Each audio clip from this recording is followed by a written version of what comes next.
Hey everybody, welcome back to another LEGO City mountain building day. Today we're going to continue building the larger of the two mountains. We got to this point the other day, but then we ran out of pieces. So now we can continue building up here. And then I've got this 3x2 baseplate module ready for the peak of the mountain.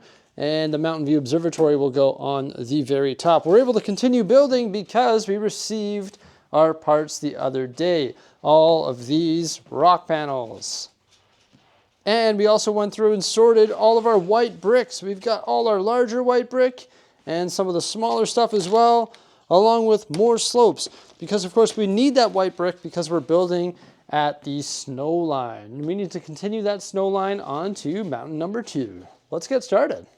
First thing I've got to do though is actually change up my table. I'm swapping out the stationary legs to the wheel legs that I took from the table at home. I want my parts to be mobile because the mountain is pretty hard to move.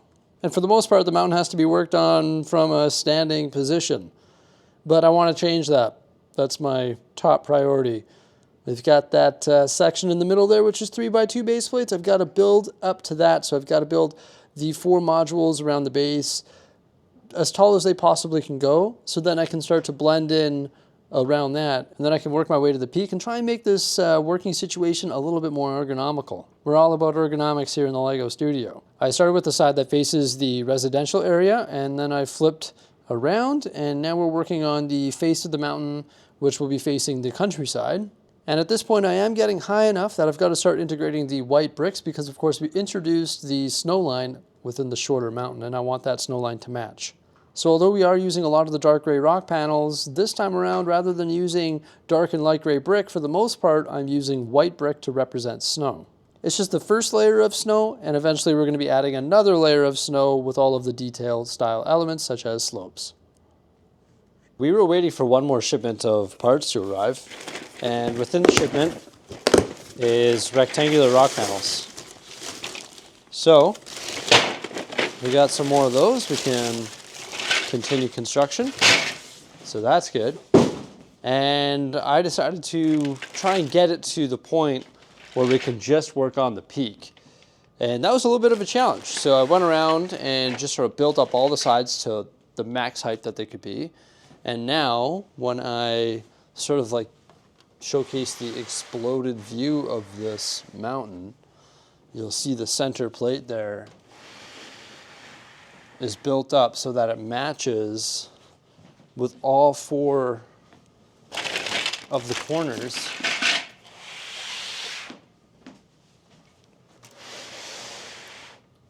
So it's all at different heights just to make sure that it matches with that, and we use as few dark gray and white pieces as possible to try and conserve those. And we've got some of the 16x16s in there so that we can start building up from there. So for example, when I put this in, it will match up with that. So now we'll have these rock panels.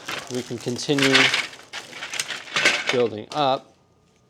And my goal is to actually get everything to this height.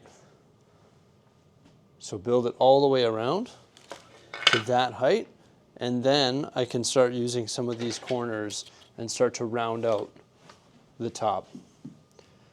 So now that I have it built up to this height, I can just work on the 3x2 baseplate module on its own. I don't need this giant mountain module here, so my back's going to thank me, and we can try to build up to the same height so that we can start using these rounded ones and round out the top and work our way up to the platform for the Mountain View Observatory. So it's interesting when you have a look at like this panel here, for example, and then you pull it away, and it's sort of like a weird shape, the big dip here, but it blends in with the panel or plate in behind. And before we cover it up, I want to give you a better showcase of our Technic work here. So we've got the Technic supports, or the Technic bricks going on to the Technic supports there, and then you can see these supports are actually pinned into the other Technic hole in the same support, so it makes it one rock solid foundation, and then I can start building up on these Technic bricks as well.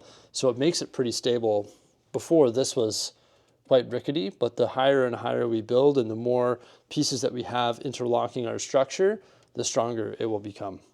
So first things first, got to move the 4 corner modules to the ground, and then I center the wood structure amongst those. And then I tidy up a bit and get to work on the peak of the mountain. And look at that, much better, hey? Yeah, a lot more ergonomical. And once again, we're all about the ergonomics here in the studio. I thought building up to the peak was going to be a quick and easy task, but let me tell you, it took a little bit longer than I expected. I couldn't imagine building this with just like straight up slopes. That's why we're using so much brick and rock panel. And then just like we do with most of our mountain structures, we're going to decorate those bricks and rock panels. That sort of looks squarish with more slopes. But I am trying to switch up the texture of the mountain by using a lot of the corner rock panels rather than just creating straight faces. I pair up some of the corner rock panels to create little inlets within the faces. But I end up cooking along pretty quickly here. And of course, I make sure that all the brick and rock panels are fully supported using colorful brick, Technic panels, and everything else that you've seen in previous mountain videos. The next thing I need to do is actually test fit the Mountain View Observatory, which is 32 by 36 studs. After test fitting it, I can continue to work upward toward the platform that we built for it. In this phase of construction, I use a lot of Technic elements, so the Technic bricks, and actually pin them all together so that we can span large distances between the supports. And then of course I cover those with brick. And then I test fitted the Mountain View Observatory a couple more times and discovered that we had to raise it up a little bit, and something exploded while I was doing that, and I actually reinforced the structure that holds the Mountain View Observatory with more 1x16 bricks.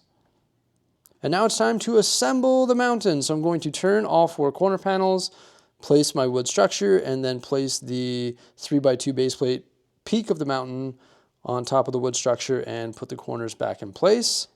And then finally top it with the Mountain View Observatory and start moving in the smaller mountain as well. Grand total, the 2 mountains consist of 9 different modules, plus the 2 modules that sit on the foot of the mountain in the residential area.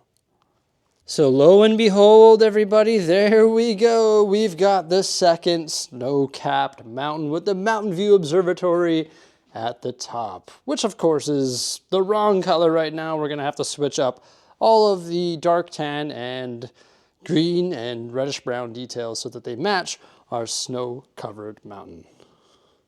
And as you all know, this is not the final product.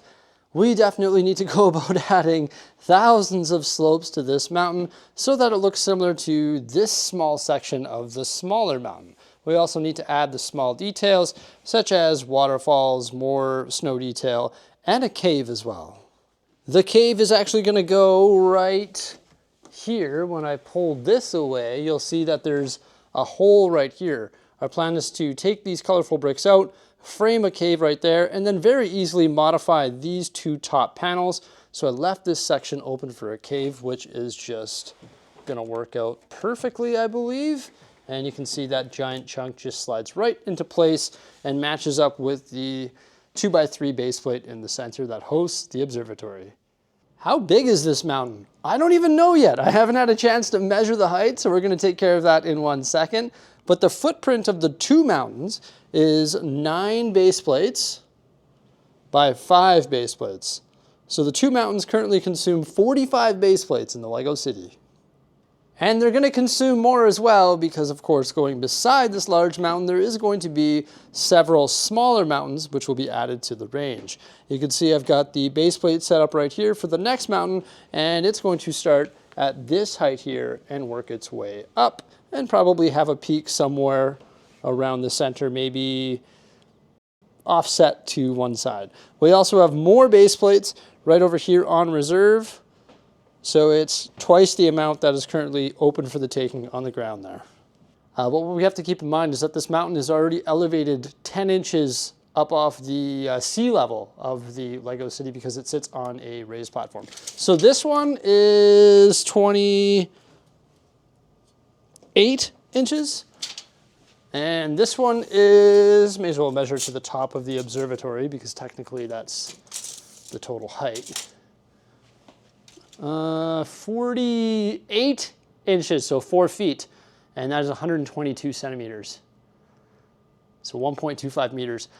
So it's 4 feet, 4 feet, which is pretty substantial. Like, look at that. It's pretty much the same height as me on my knees. And there's going to be a lot of detail that we're going to add to this. There'll probably be like a frozen waterfall coming off this. Maybe it'll be like melting and coming down between the 2 mountains and sort of carving out the valley. I mentioned that cave, and then we got to lay a ridiculous amount of slopes, so it should be good. Everybody, we hope you enjoyed this video. Please like, subscribe, and stay tuned for some more mountain goodness. And look at that view from the observatory. Have a great day. Bye for now.